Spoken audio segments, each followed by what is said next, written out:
Always make sure, no matter shopkeeper क्या ही बोले, आपको अपने हाइट के अकॉर्डिंग ही परफेक्ट फ्रेम साइज को परचेज करना है।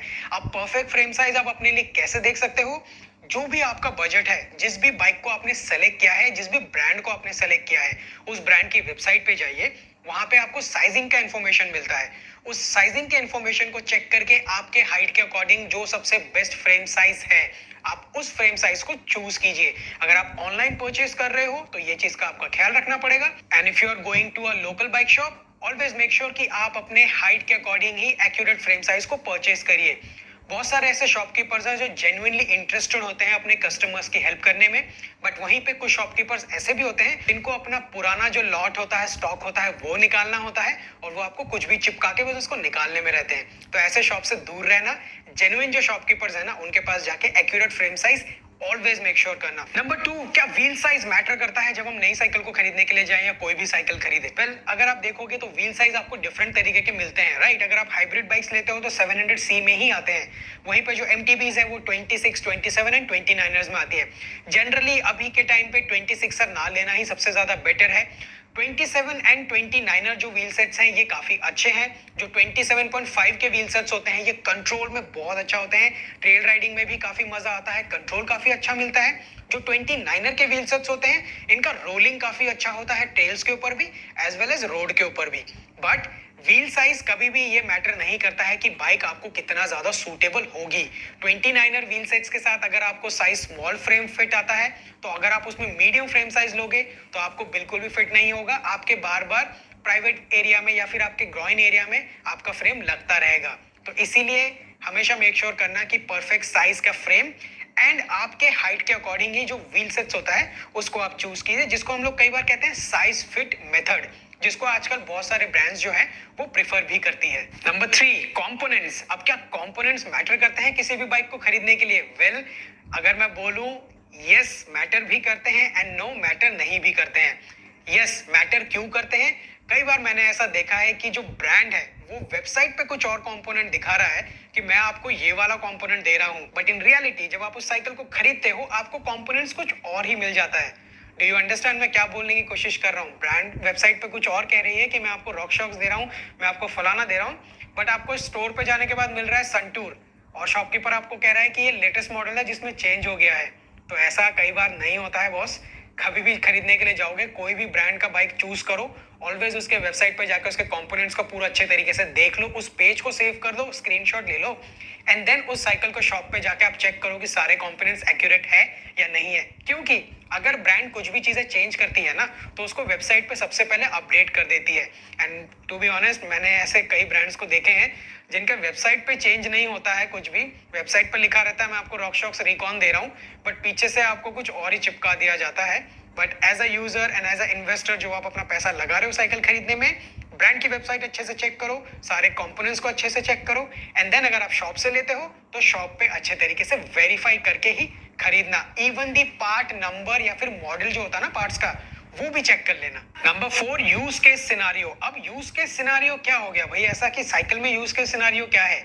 इसके पीछे एक रीजन है, वो है कि मैंने एक बार देखा एक बंदे को राइड करना था सिर्फ रोड पे, उसको कुछ भी एक्स्ट्रा फन एलिमेंट नहीं करना था, उसको ट्रेल्स भी नहीं करना था, उसको कुछ भी नहीं करना था। ऐसे केसेस में आपको रेकमेंड करनी पड़ती है या तो हाइब्रिड या फिर road bike. However I found out कि जो शॉपकीपर था वो उसको रेकमेंड कर रहा है कि बॉस MTB खरीदो, आराम से रोड पे चलाओगे। MTB का उसका कोई यूज है नहीं उस तरीके से। यस इट इज ट्रू, आपको कंट्रोल अच्छा मिल जाएगा, बट देन आपको ड्रैग ज्यादा मिलेगा, आपको ग्रिप ज्यादा मिलेगा, राइडिंग उतनी अच्छे तरीके से नहीं हो पाएगी जितनी अच्छी एक हाइब्रिड और एक रोड बाइक पे होती है। तो इसीलिए आपको सबसे पहले ये देखना है कि आपको जो राइडिंग है आपका यूज केस क्या है। क्या आपको सिर्फ रोड पे ही राइड करना है, शहरों में ही चलाना है, तो आपके लिए हाइब्रिड या रोड बाइक जो होती है सबसे बेस्ट हो सकती है। बट अगर आप किसी गांव में रहते हो जहाँ पे कच्चे रास्ते भी हैं, पक्के रास्ते भी हैं, उबड़ खाबड़ रास्ते भी हैं या फिर खराब से खराब रास्ते भी हैं, तो ऐसे सिचुएशन में आपके लिए जो MTB होती है वो बेस्ट होती है। अगर आप पहाड़ों पे रहते हो तो ऑब्वियसली पहाड़ों पे तो काफी अच्छे नेचुरल ट्रेल्स होते हैं। अब वहां पे अगर कोई आपको बोलेगा कि भैया तू रोड बाइक चला, तो क्या कभी फन कर पाओगे? नहीं कर पाओगे।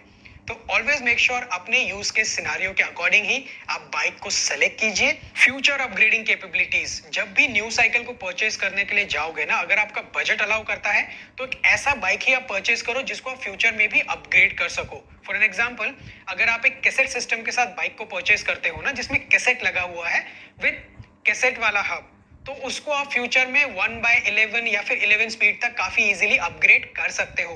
बट वहीं पे अगर आप एक फ्री व्हील वाले सिस्टम को लेते हो तो आपको हब चेंज करना पड़ता है, आपको न्यू कैसेट खरीदना पड़ता है, सब कुछ करना पड़ता है, जो कि काफी ज्यादा एक्सपेंसिव पड़ जाता है। कई बार मैंने देखा है जो फ्री व्हील वाले बाइक्स होते हैं ना, उनका फ्रंट का सस्पेंशन भी बहुत ही ज्यादा बेकार होता है।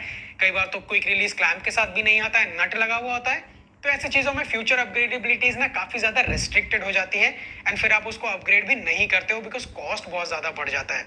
सो हमेशा ऐसे जगह पे पैसा लगाओ जिसको फ्यूचर में आप अपग्रेड कर सको और उसको अच्छे से एंजॉय कर सको। जो ये 6 नंबर पॉइंट है ना, ये बहुत ज्यादा इंपॉर्टेंट है। जब भी लोकल शॉप से खरीदने के लिए ये जरूर पूछ लेना कि भैया वारंटी में क्या क्या चीजें इंक्लूडेड है।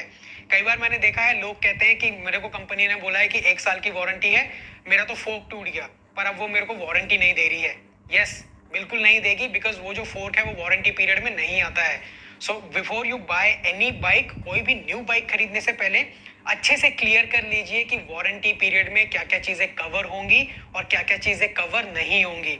जो वेयर एंड टेयर के पार्ट्स होते हैं वो वारंटी में कई बार कवर नहीं किए जाते हैं उस ब्रांड के द्वारा जिसका बाइक आप खरीद रहे हो। बट अगर वहीं पे अगर फ्रेम होता है, हैंडल बार होता है, स्टेम होता है जो उसी पर्टिकुलर ब्रांड का है, तो वो चीजें ब्रांड में वारंटी के अंदर कवर हो जाती हैं। बट कंज्यूमेबल पार्ट्स नहीं होते हैं वारंटी के अंदर कवर। इंस्टाग्राम हैंडल में कई लोग मेरे को मैसेज करते हैं कि भैया मैंने इस पर्टिकुलर ब्रांड का साइकिल खरीदा था और इसका जो सस्पेंशन फोक है ये खराब हो गया है, अब ब्रांड मेरे को वारंटी नहीं दे रहा है, बट ब्रांड ने मेरे को बोला था कि इसमें आपको 6 महीने तक का वारंटी देंगे। तो ऐसे सिचुएशंस में ना, जब भी आप किसी भी ब्रांड से साइकिल खरीदो, फिर चाहे ऑनलाइन या ऑफलाइन, अगर आप ऑनलाइन परचेस कर रहे हो तो आप चैट कर रहे हो उसके साथ, उस चैट को रिकॉर्ड कर लो। अगर आप कॉल पे बात कर रहे हो तो कॉल को रिकॉर्ड कर लो, या फिर अगर आप किसी शॉपकीपर से खरीद रहे हो तो कोई प्रूफ आपके पास जरूर होना चाहिए कि उस पर्टिकुलर बंदे ने ये चीजें आपको बोली थी कि ये चीजें आपके पास वारंटी में कवर्ड है, तभी जाके आप उसका वारंटी ले पाओगे। अभी वीडियो के शुरू में मैंने ये क्यों कहा था कि भैया ये वाले पर्टिकुलर ब्रांड का साइकिल मत लेना। हर एक पर्टिकुलर ब्रांड अपने साइकिल्स को बनाने के लिए काफी ज्यादा रिसर्च करती है, डेवलप करती है, मार्केटिंग में काफी अच्छा स्पेंड करती है। बहुत सारे लोग होते हैं जो उस कंपनी के लिए काम करते हैं। तो कोई भी ब्रांड कभी ऐसा नहीं चाहेगी कि अपने ब्रांड नेम को खराब करने के लिए वो खराब प्रोडक्ट मार्केट में निकाले। जो इंडियन ब्रांड्स हैं हमारे, उनकी बाइक सिर्फ अभी इंडिया में बिकती है। इंटरनेशनल ब्रांड्स जो बाहर से इंपोर्ट होती है ना इंडिया में, सेम साइकिल जो आप खरीद रहे हो वही same cycle all over the world में भी बेची जाती है विद एग्जैक्ट सेम क्वालिटी। तो अगर कोई आपको ये बोले कि इंडिया में बेकार क्वालिटी बेची जाती है, तो भैया वो झूठ बोल रहा है। वो अपना उल्लू सीधा करने के लिए कुछ अलग अलग टेक्निक लगा रहा है ताकि उसको पैसे मिल जाए उस ब्रांड से, या फिर कुछ और उसका मोटिव होता है। तो ऐसे चीजों से दूर रहना, हमेशा यही कोशिश करना, अच्छे ब्रांड्स की बाइक खरीदो, अच्छे से वारंटी को देख लो एंड अपने पैसे को सही जगह पे लगाओ। तो आई होप कि ये जो कुछ पॉइंट्स मैंने आपको बताए हैं, इससे आपको ना बहुत ही अच्छी तरीके से इंफॉर्मेशन मिल जाएगी। उसके अलावा तो मैं ऑलवेज प्रेजेंट हूँ, आपको कोई भी डाउट है कमेंट सेक्शन में पूछ